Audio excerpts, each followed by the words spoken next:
गांव के एक कोने में एक छोटी सी झोंपड़ी में गुड़िया नाम की एक प्यारी सफेद बकरी रहती थी।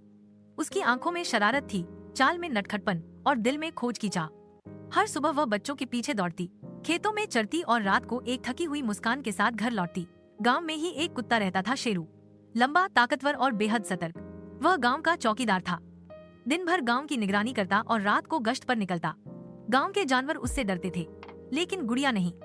उसे पता था कि शेरू दिखने में भले ही डरावना हो, पर वह दिल का बेहद अच्छा है। एक दिन दोपहर के वक्त जब सब सुस्ताए हुए थे, गुड़िया ने आंखें चमकाते हुए कहा, शेरू चलो ना, जंगल चलते हैं। गांव की हर गली, हर पेड़ देखा है, लेकिन जंगल, वहाँ तो कुछ नया मिलेगा। शेरू थोड़ा चौंका। गुड़िया, जंगल कोई खेल का मैदान नहीं है। वहाँ भेड़िए होते हैं, सियार भी, और कई बार शिकारी भी घूमते हैं। गुड़िया मुस्कुराई। अगर तू साथ है तो डर कैसा? शेरू कुछ सोच में पड़ा, फिर बोला, ठीक है, लेकिन हम सूरज ढलने से पहले लौट आएंगे। अगली सुबह सूरज निकलते ही दोनों चल पड़े एक रोमांचक यात्रा की ओर। जैसे ही दोनों जंगल में दाखिल हुए, एक नई दुनिया खुल गई। पेड़ों से छनकर आती धूप, अजीब सी खुशबू, तितलियों का झुंड और पक्षियों की आवाजें, सब कुछ जादुई लग रहा था। गुड़िया उछल कर नई घास चबाने लगी और शेरू सतर्क निगाहों से चारों ओर देख रहा था। अचानक गुड़िया ने एक चमकीला जंगली फल देख लिया और झटपट खा लिया। कुछ ही पल बाद उसे चक्कर आने लगे। शेरू घबरा गया, पर उसने हिम्मत नहीं हारी। उसे याद आया कि जंगल के बीचों बीच एक औषधीय तालाब है जिसका पानी हर जहर को दूर कर देता है। शेरू ने गुड़िया को पीठ पर लादा और तेजी से दौड़ पड़ा। रास्ते में झाड़ियां, कांटे और फिसलन भरे पत्थर आए, लेकिन शेरू रुका नहीं।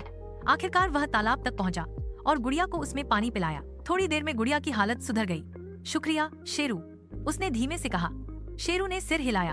हम दोस्त हैं, दोस्त मुसीबत में नहीं छोड़ते। जैसे ही वे वापसी के लिए मुड़े, झाड़ियों में कुछ सरसर आया।